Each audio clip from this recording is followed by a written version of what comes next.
Bismillahirrahmanirrahim. Assalamualaikum warahmatullahi wabarakatuh. Syukur alhamdulillah kita bisa berjumpa lagi di channel ini. Sholawat dan salam selalu dan tetap tercurahkan kepada junjungan kita Nabi besar Muhammad sallallahu alaihi wasallam. Allahumma sholli ala sayyidina Muhammad wa ala ali sayyidina Muhammad. Harapan dan doa saya semoga saudaraku semuanya selalu diberikan kesehatan, dilapangkan rezekinya, diampuni dosa-dosanya, dan dipanjangkan umurnya. Amin ya rabbal alamin. Sahabat beriman yang dirahmati Allah, Rasulullah Shallallahu Alaihi Wasallam adalah manusia yang paling mulia. Tak ada sedikit pun cacat dalam pribadinya. Setiap perkataan, perbuatan, dan ketetapannya menjadi sunnah sebagai contoh dalam kehidupan umat manusia. Allah Subhanahu wa Ta'ala memuji Rasulullah Sallallahu Alaihi Wasallam dalam salah satu ayat dalam Al-Quran. Sesungguhnya telah ada pada diri Rasulullah itu suri teladan yang baik bagimu, yaitu bagi orang yang mengharap rahmat Allah dan kedatangan hari kiamat, dan dia banyak menyebut Allah. Quran Surah Al-Ahzab ayat 21. Salah satu di antara keistimewaan Rasulullah adalah kecintaan Rasulullah kepada umatnya. Rasulullah sengaja menahan doa mustajabnya di dunia untuk akhirat kelak sebagai syafaat untuk umatnya. Sampai-sampai di akhir-akhir menjelang wafat beliau pun yang ada di dalam pikirannya adalah umatnya. Rasulullah Shallallahu Alaihi Wasallam pernah memberikan suatu nasihat kepada salah seorang sahabatnya untuk mengamalkan nasihat ini dan mengajarkannya kepada orang lain agar selamat hidup di dunia dan akhirat. Nasihat ini pada dasarnya juga diperuntukkan kepada umat-umat sesudahnya yang dapat mengamalkannya. Lalu, apakah nasihat Rasulullah Shallallahu Alaihi Wasallam itu, dan siapakah sahabat yang diberikan nasihat itu? Sahabat beriman yang dirahmati Allah, seorang sahabat Nabi yang diberikan nasihat itu adalah Abu Hurairah radhiyallahu anhu. Kala itu beberapa sahabat ditanya, siapakah yang ingin mengambil nasihat dariku dan mengerjakannya? Maka Abu Hurairah radhiyallahu anhu menjawab, aku wahai Rasulullah. Hal ini disebut dalam sebuah hadis yang diriwayatkan oleh Imam At-Tirmizi dan dihasankan oleh Al-Albani rahimahullah. Dari Abu Hurairah radhiyallahu anhu dia berkata, Rasulullah Shallallahu Alaihi Wasallam bersabda, siapa yang mau mengambil kalimat-kalimat itu dariku, lalu mengamalkannya atau mengajarkan pada orang yang mengamalkannya? Abu Hurairah menjawab, saya wahai Rasulullah. Rasulullah meraih tanganku lalu menyebut 5 hal. Jagalah dirimu dari keharaman-keharaman, niscaya kamu menjadi orang yang paling beribadah kepada Allah. Ridholah dengan apa yang Allah tentukan untukmu, niscaya kamu menjadi orang kaya. Berbuat baiklah terhadap tetanggamu, niscaya kamu menjadi seorang mukmin. Cintailah untuk saudaramu seperti yang kau cintai untuk dirimu sendiri, niscaya kau menjadi orang muslim. Janganlah banyak tertawa, karena banyak tertawa itu bisa mematikan hati. Hadis riwayat Tirmizi. Dari hadis di atas ada 5 hal yang menjadi nasihat Rasulullah Shallallahu Alaihi Wasallam kepada sahabat Abu Hurairah radhiyallahu anhu.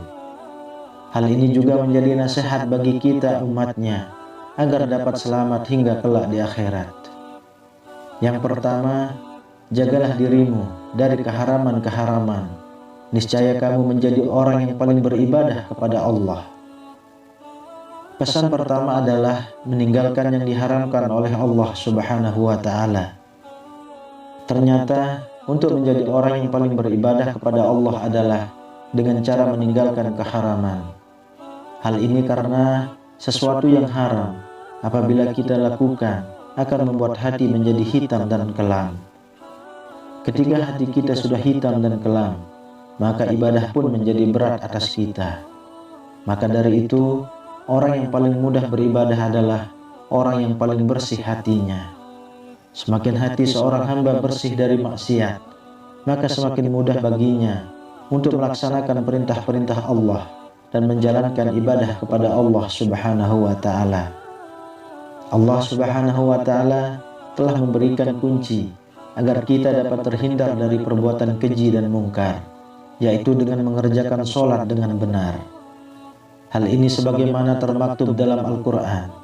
Allah Subhanahu wa Ta'ala berfirman, "Bacalah apa yang telah diwahyukan kepadamu, yaitu Alkitab atau Al-Quran, dan dirikanlah sholat.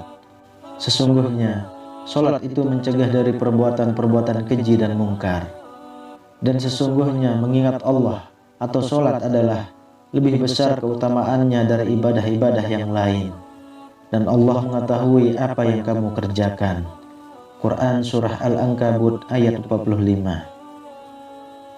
Yang kedua, ridolah dengan apa yang Allah tentukan untukmu. Niscaya kamu menjadi orang terkaya.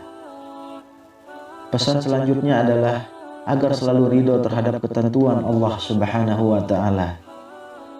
Kaya yang dimaksud dalam pesan Rasulullah ini bukan hanya kaya harta, karena hakikat kekayaan bukanlah kaya harta, melainkan kaya hati. Rasulullah Shallallahu Alaihi Wasallam bersabda, "Bukanlah kekayaan itu karena banyaknya harta, akan tetapi kekayaan itu adalah kaya hati."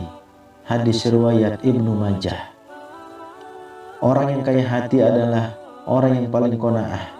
Ia selalu merasa puas dengan apa yang Allah berikan kepadanya. Orang yang kaya hati adalah orang yang tidak akan pernah merasa iri dan dengki kepada orang yang diberikan oleh Allah nikmat yang lebih darinya. Orang yang kaya hati adalah orang yang selalu bersyukur walaupun Allah berikan sedikit kepadanya.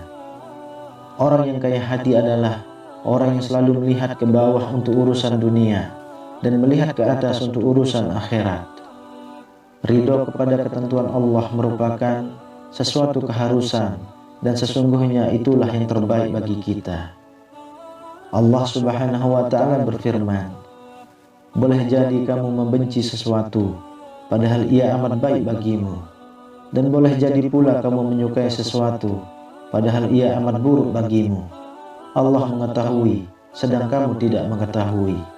Quran Surah Al-Baqarah ayat 216.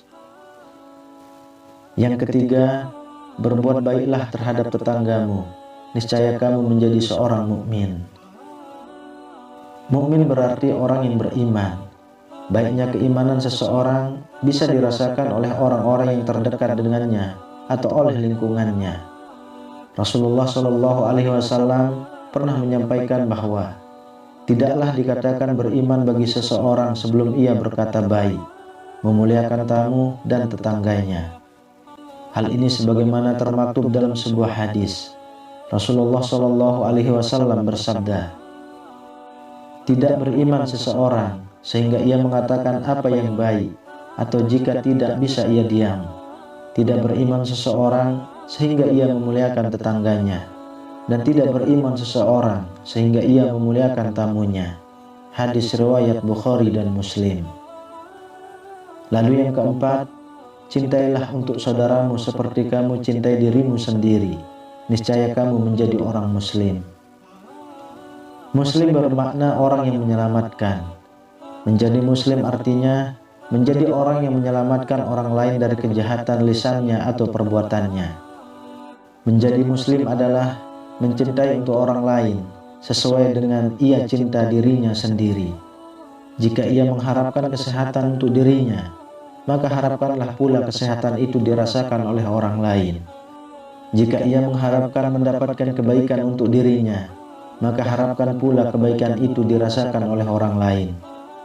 Jika ia mengharapkan kebaikan untuk dirinya, maka harapkanlah kebahagiaan itu dirasakan pula oleh orang lain. Hal inilah yang dicontohkan oleh sahabat-sahabat Nabi, kaum Ansor, yang mendahulukan saudaranya kaum Muhajirin daripada diri mereka sendiri. Tentang hal ini telah diabadikan oleh Allah Subhanahu wa Ta'ala dalam Al-Quran.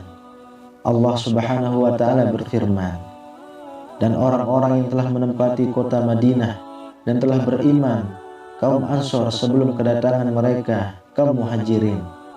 Mereka, kaum Ansor, mencintai orang yang berhijrah kepada mereka kaum Muhajirin. Dan mereka kaum Ansor tiada menaruh keinginan dalam hati mereka terhadap apa-apa yang diberikan kepada mereka kaum Muhajirin. Dan mereka mengutamakan orang-orang Muhajirin atas diri mereka sendiri, sekalipun mereka dalam kesusahan. Dan siapa yang dipelihara dari kekikiran dirinya, mereka itulah orang-orang yang beruntung. Quran Surah Al-Hasyr ayat 9. Kemudian yang kelima, jangan banyak tertawa, karena banyak tertawa itu bisa mematikan hati. Islam mensyariatkan kaum muslimin untuk banyak tersenyum, karena tersenyum juga merupakan sedekah. Dan Islam melarang banyak tertawa, karena segala sesuatu yang berlebih-lebihan atau melampaui batas akan membuat hati menjadi mati. Dalam hadis yang diriwayatkan oleh Aisyah radhiyallahu anha, bahwa dia berkata, "Saya tidak pernah melihat Rasulullah SAW tertawa terbahak-bahak sehingga kelihatan tenggorokan beliau. Beliau biasanya hanya tersenyum." Hadis riwayat Bukhari dan Muslim. Rasulullah SAW bersabda, "Janganlah kalian banyak tertawa, karena banyak tertawa akan mematikan hati." Hadis riwayat Tirmizi. Menurut Imam Al-Ghazali, jika hati mati, hati tak akan bisa menerima peringatan Al-Quran dan tidak akan mau menerima nasihat yang baik. Sahabat beriman yang dirahmati Allah, demikianlah nasihat yang diberikan oleh Rasulullah SAW kepada Abu Hurairah radhiyallahu anhu, dan secara tersirat juga diberikan untuk umatnya. Semoga adanya video ini dapat memberikan tambahan ilmu agar menjadikan kita sebagai umat yang lebih baik ke depannya. Amin ya rabbal alamin. Wallahu a'lam bishawab. Assalamualaikum warahmatullahi wabarakatuh.